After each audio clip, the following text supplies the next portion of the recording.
Hola amigos y amigas, bienvenidos una vez más a su espacio Conversemos, un espacio realizado por IDESDES y Procimeca, el Sindicato de Profesionales en Ciencias Médicas de la Caja Costarricense de Seguro Social e instituciones afines, un espacio en el cual tratamos diferentes temas en salud, temas en derecho, temas sindicales, sociales, temas generales, en fin, y todos esos temas que ustedes también nos pueden proponer a través de nuestro Facebook Conversemos y Procimeca. En esta oportunidad tenemos como invitado al ingeniero agrónomo José Alberto Retana Barrantes, quien tiene 32 años de trabajar en el Instituto Meteorológico Nacional en el área de investigación en meteorología aplicada, a quien le damos la cordial bienvenida hoy. Muchas gracias, ingeniero, por estar con nosotros hoy. Muchas gracias a ustedes y les agradezco la ventana que abren al Instituto Meteorológico Nacional en representación, porque es importante pues el tema de cambio climático, también dar a conocer parte de los estudios que nosotros hemos llevado a cabo y la actualidad, ¿verdad?, del tema. Justamente de eso vamos a hablar hoy, el cambio climático. Recuerden que antes estaba como muy marcado el hecho de saber cuándo era invierno, cuándo era verano, e incluso hasta la vestimenta pues era muy marcada en esas épocas. Sin embargo, hoy las cosas han variado un poco y es justamente de lo que vamos a hablar. Entonces, entrando en materia, ingeniero, ¿qué podemos definir o cómo podemos definir en sí lo que es el cambio climático?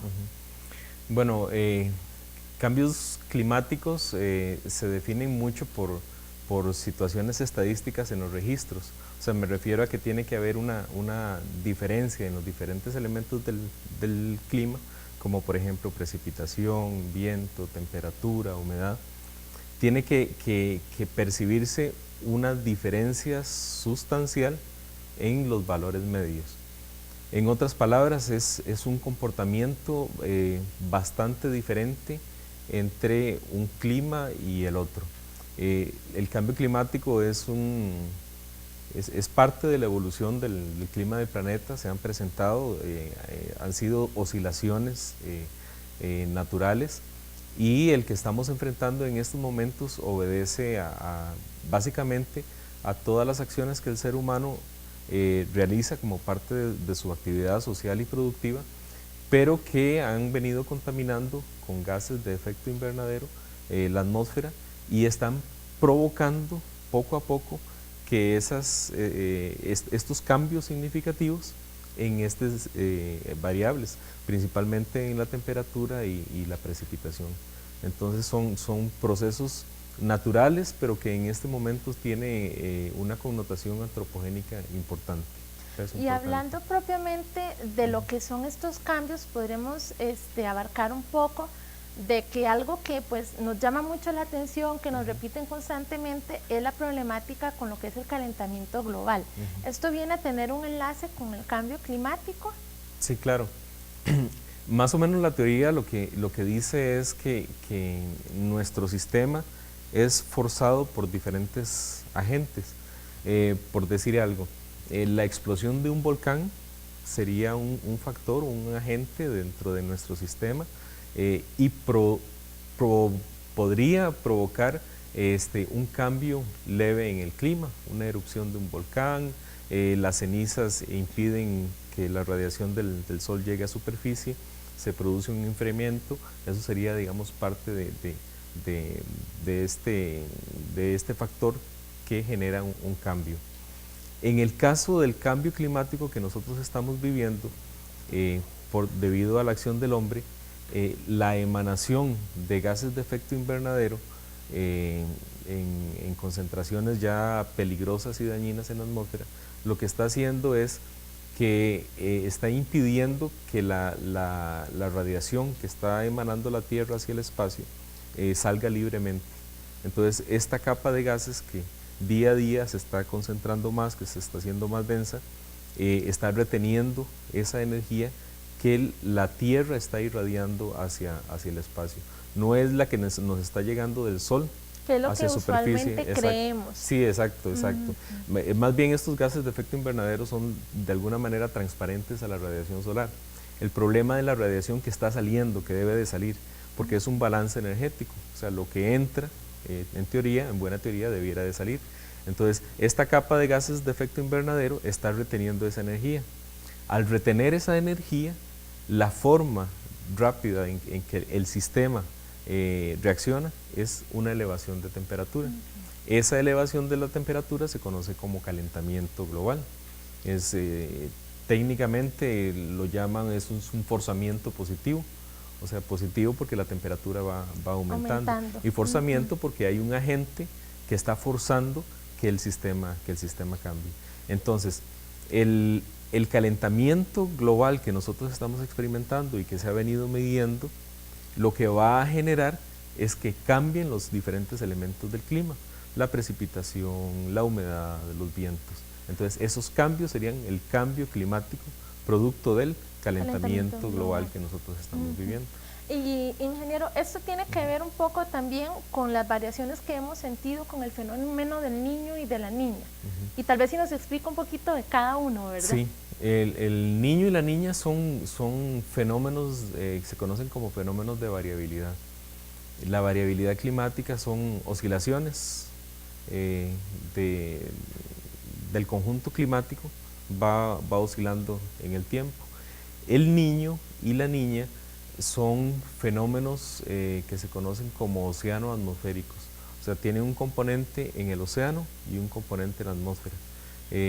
Estos dos componentes están asociados, ¿verdad? Océano y atmósfera. Al final de cuentas, esa es la burbuja en la que nosotros vivimos, que es muy acuosa y muy gaseosa. Entonces, cualquier manifestación arriba o abajo, en el océano o en la atmósfera, entonces va a tener una repercusión. Entonces, este tipo de fenómenos como el niño y la niña son fenómenos de variabilidad del océano y de la atmósfera que se presentan con una frecuencia más o menos determinada, o sea, se ubica un rango. Por ejemplo, el niño tiene un periodo de aparición actualmente entre 2 y 4 años.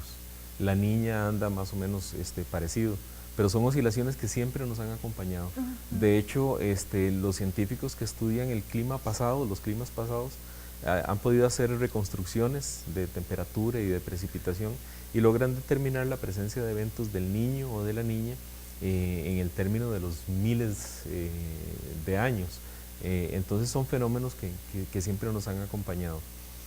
Con la ponderación del cambio climático,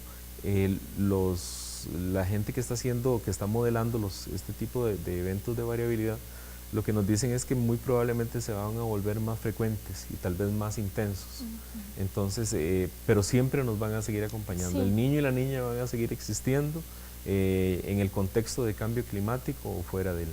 Pero sí, entonces sí hay un cambio con relación, como dice usted ahorita, van a ser más frecuentes y más intensos, podríamos decirlo de una manera. Esa es, digamos, la primera, primera okay. proyección de algunos corridas de modelos que se han hecho. En estos momentos es muy difícil, aunque sí en los últimos años, por lo menos esta primera década del siglo, sí se han observado muchos eventos del niño y la niña en una mayor frecuencia, pero todavía el registro es muy corto como para decir que estamos viviendo ya una alteración de estas variables. En realidad, pues seguimos nosotros siendo afectados por el niño, la niña. El año pasado estuvimos en una situación muy particular. Este año esperaremos a ver qué es lo que nos ofrecen estos fenómenos. Y aquí en el trópico, pues el niño y la niña tienen mucha importancia porque los meteorólogos hablan de que son los principales moduladores del clima. O sea, cuando aparece un niño, el país reacciona, ¿verdad? Igual cuando sucede una niña. Entonces son los principales moduladores. Tienen mucha importancia al punto de que ya es parte del lenguaje natural, ¿verdad? De la gente. ¿Y por qué esos nombres? Ok. El niño en realidad tiene la data del nombre viene de 1760 y algo.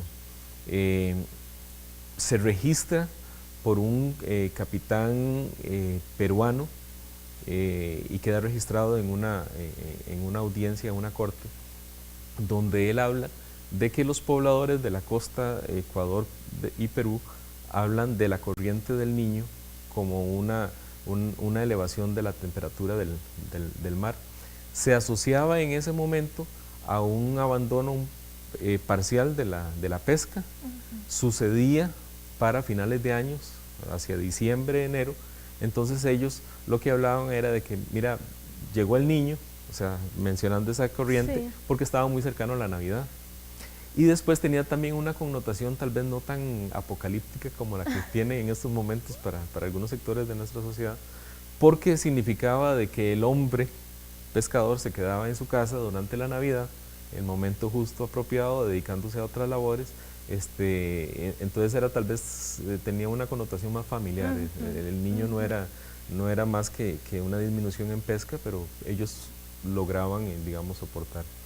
La niña nace, es un término muchísimo más nuevo, a partir de los 90 y algo, donde los científicos se reúnen para tratar de homogenizar términos y conceptos, y entonces hablan de que en realidad el niño presenta una fase opuesta, si se quiere hablar así, y entonces se le bautiza como la niña. Como la niña. Y se da posteriormente una nueva fase, o sea, se reconoce una nueva fase que es la fase neutral, donde la temperatura del océano y la de la atmósfera o la presión de la atmósfera están en condiciones muy normales dentro de lo que es esa variabilidad. Entonces se tiene ya el concepto global de que es el niño, la niña, la fase neutra, de un fenómeno que técnicamente se conoce como ENOS, el niño, EN, OS, oscilación sur. La oscilación sur se refiere al componente atmosférico, que es la presión que varía. Ahora, ingeniero, con relación a esto, pues hemos visto de que tal vez tenemos un día muy bonito, un día soleado, ¿verdad? Al día siguiente amanecemos un día nublado, al día siguiente un día en la mañana nublado, en la tarde soleado. Entonces, todo esto viene a presentar, bueno, diferentes cambios, obviamente, de clima. ¿Y cómo nos afecta eso en nuestra salud? ¿Cómo el cambio climático afecta a nuestra salud? Estas variaciones en realidad han existido siempre, y lo que uno puede hablar, por lo menos aquí en Costa Rica, es de una estacionalidad que sí nos marca. O sea, el que amanezca nublado, soleado, lluvioso, es parte de lo que nosotros históricamente hemos enfrentado. Muy probablemente ahora, por el impacto que las variaciones del clima han tenido sobre diferentes sectores, la salud incluida, entonces tal vez estamos como más atentos, ¿verdad? Qué raro, las cosas están cambiando, ¿verdad? Ya hay una percepción, digamos, un poco más de largo plazo de lo que está pasando con respecto al clima. Ahora, volviendo al asunto de la estacionalidad, nosotros, por lo menos los habitantes de lo que es la región central y Pacífico, entendemos muy bien de que estamos en un periodo seco que va desde noviembre, diciembre y se extiende hasta abril, mayo, ¿verdad? En ese momento nuestras actividades están adaptadas completamente al clima. Son las vacaciones de los chiquillos, nosotros nos vestimos con colores más alegres, el tipo de vestimenta es diferente. En el momento en que la estacionalidad marca el inicio de las lluvias, entonces hay también un comportamiento asociado, no solamente en vestimenta, sino también en actividades productivas. Entra la agricultura con todo su rigor, pero junto con la agricultura, entonces también entran una serie de contaminantes en la atmósfera que están siendo precipitados por la lluvia.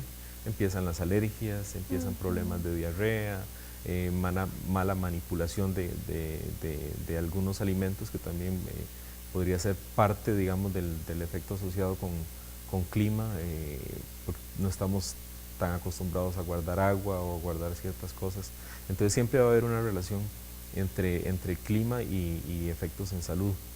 Precisamente por esta relación es que un grupo importante de científicos ha lanzado la propuesta de ver qué vulnerabilidad tendría el sector salud hacia un eventual cambio de clima, como el que se nos está proponiendo que enfrentaríamos dentro de algunos años. Y ahí es donde empiezan a hacer todo este tipo de estudios muy exploratorios acerca de las condiciones de clima y las condiciones de salud pública. Y tal vez nos puede dar algunos ejemplos de estos estudios que se están llevando a cabo, algunos datos importantes. Bueno, me parece que fue en el 2008 que en el meteorológico terminamos un estudio que era precisamente los efectos de cambio climático en la salud pública en Costa Rica.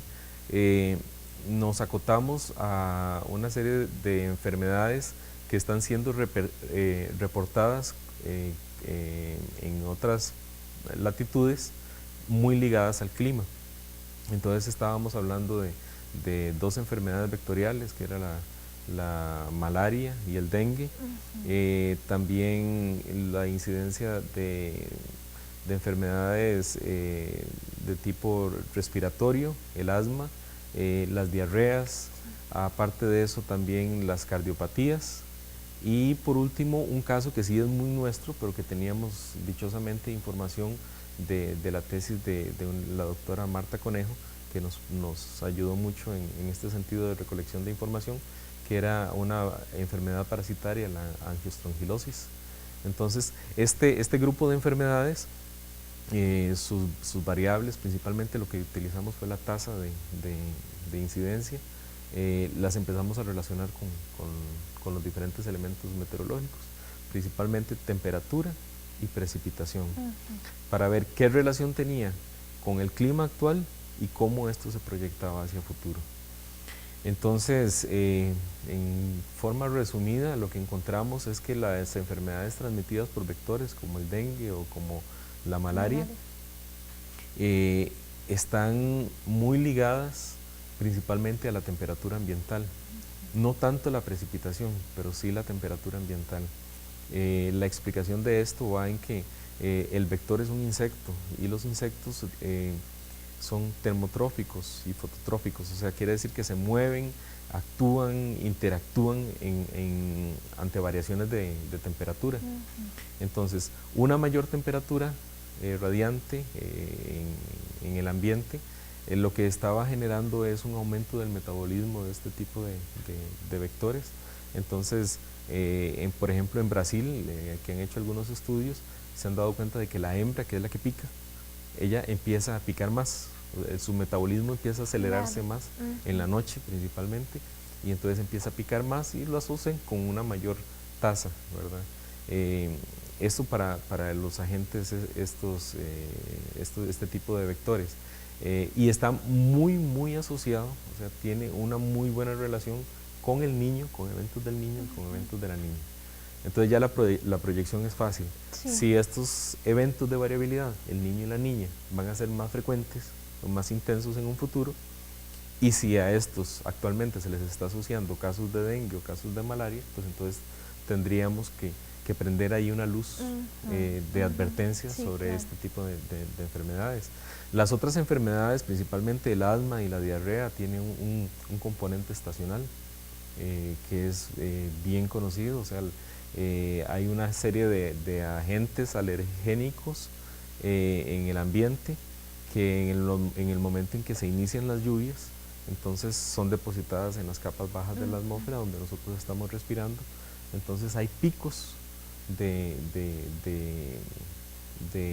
tasa, o sí, la tasa, hay picos que están muy relacionados con los meses más lluviosos y también con los meses donde hay mayor variación de temperatura, en el caso de los asmáticos. De los asmáticos, correcto. Sí. Entonces Correcto. ahí tendríamos la relación. Con el tema del parásito, de la angiostrongilosis, también tiene una relación muy grande con el niño y con la niña, principalmente porque está muy localizado en zona norte y es una zona rural. Bueno, está asociado también, hay un ciclo muy interesante de cultivo y huésped, entonces que está muy explicado por la zona donde se dan principalmente los casos. Y en el caso de las cardiopatías no encontramos una relación clara, por lo menos aquí en Costa Rica. Sí se reporta mucho en Norteamérica y en Europa. Está ligado a la producción de ozono en capas bajas y las laceraciones que produce el respirar ozono en estas capas en nuestras vías respiratorias. Ahorita usted mencionaba algo que me llama mucho la atención, cultivos, ¿verdad? Entonces, va a haber afectación en los cultivos por fenómenos o por cambio climático. ¿Cómo nos va a perjudicar o si nos va a beneficiar este tipo de cambios? Sí, el año pasado liberamos los resultados de un estudio sobre seguridad alimentaria y nos abocamos básicamente a los granos básicos, maíz, frijol y arroz en Costa Rica. Lo que se encuentra es una relación directa con precipitación y con temperatura a nivel actual y asociado con eventos de variabilidad, como el Niño y la Niña. Entonces esta relación pues la llevamos a futuro, trasladando este asunto de que se van a volver más frecuentes o más intensos. Hay pérdidas notables de rendimiento, disminuciones en rendimiento, principalmente en maíz y en arroz, que es un tipo de cultivo que se conoce como gramíneas, cuando sucede un evento del Niño. Y la explicación es clara porque cerca de un 80 entre un 70 y un 80% de posibilidades existen de que se den condiciones secas, sequías, cuando se presenta el fenómeno del Niño, en la zona norte, en Pacífico Norte, Pacífico Central y región central. Entonces estamos hablando de problemas de abastecimiento de agua, que incluso a nosotros, ya en el tema de salud, pues nos afecta, nos perjudica, por supuesto. Y se encuentra también una relación con eventos de la Niña, pero en el lado del Caribe. Aparte de eso, hemos hecho estudios muy puntuales en ganado, ganado de leche, en caña de azúcar, donde habla también de oscilaciones en rendimiento que están muy ligadas a la presencia de altas temperaturas, periodos de sequía. Ahora, no siempre se pierde.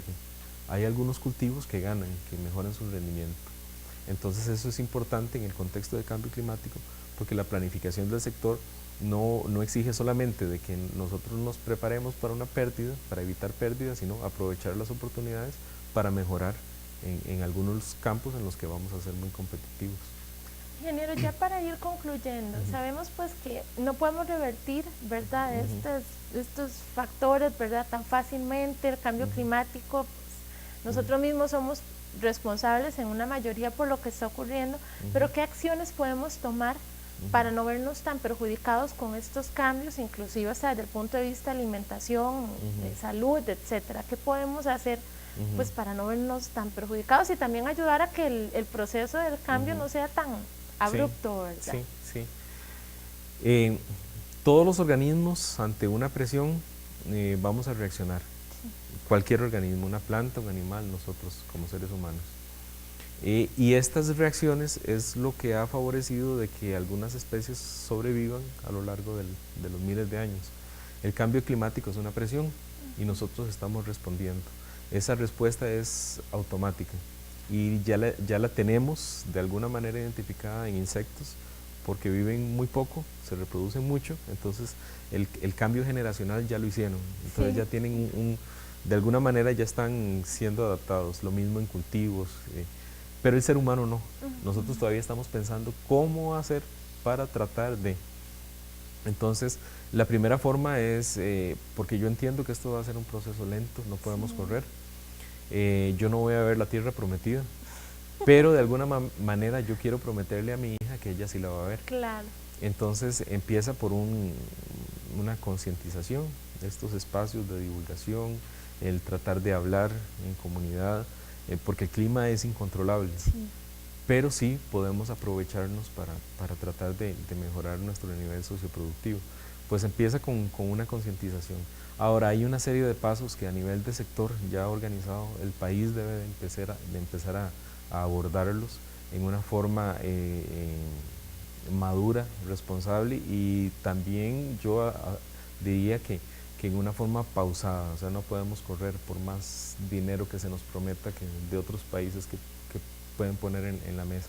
Tiene que ver mucho con el desarrollo, pero un desarrollo muy bien sentido. O sea, de nada me sirve a mí decir de que yo voy a mejorar mi condición en la producción de arroz, si resulta que dentro de 5 años nosotros vamos a seguir dependiendo de otros países para traerlo. Entonces, mi pensamiento de adaptación debe de ser fortalecer el sector arrocero para que se mantenga en los próximos 20 años. Y mantenerse en los próximos 20 años es pasar mi vida útil, trasladarla a alguien que va a seguir sembrando en mejores condiciones e incluso a una tercera y una cuarta generación. ¿Ves? Este pensamiento que tiene que ser largo en el tiempo tiene que ser muy bien planificado. A nivel de comunidad, los ejercicios son muy válidos, son muy válidos. Y tenemos nuevamente que pensar no solamente en lo que yo pueda hacer, sino en cómo estoy transmitiendo mi pensamiento hacia los niños. Entonces, pues obviamente todo lo que tenga que ver con una forma de vida amigable con el ambiente, eso va a calar en las nuevas generaciones, y nosotros intentarlo. O sea, muy probablemente nuestra generación ya está muy viciada, pero tenemos la conciencia de tratar de enmendar algo.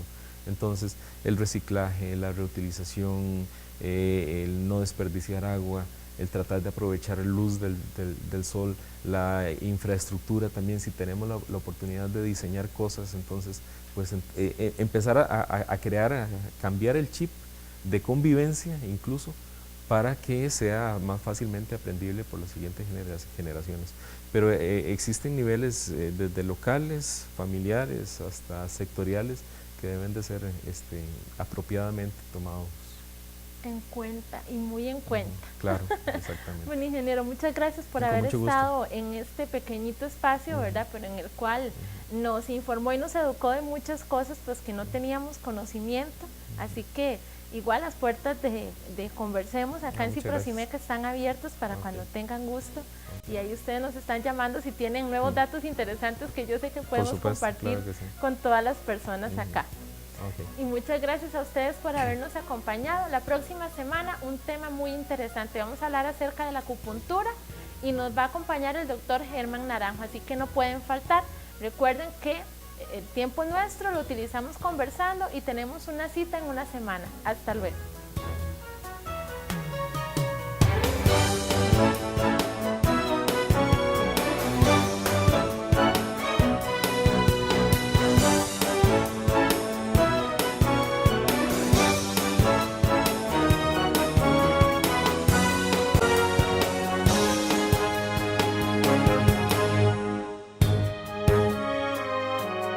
Thank you.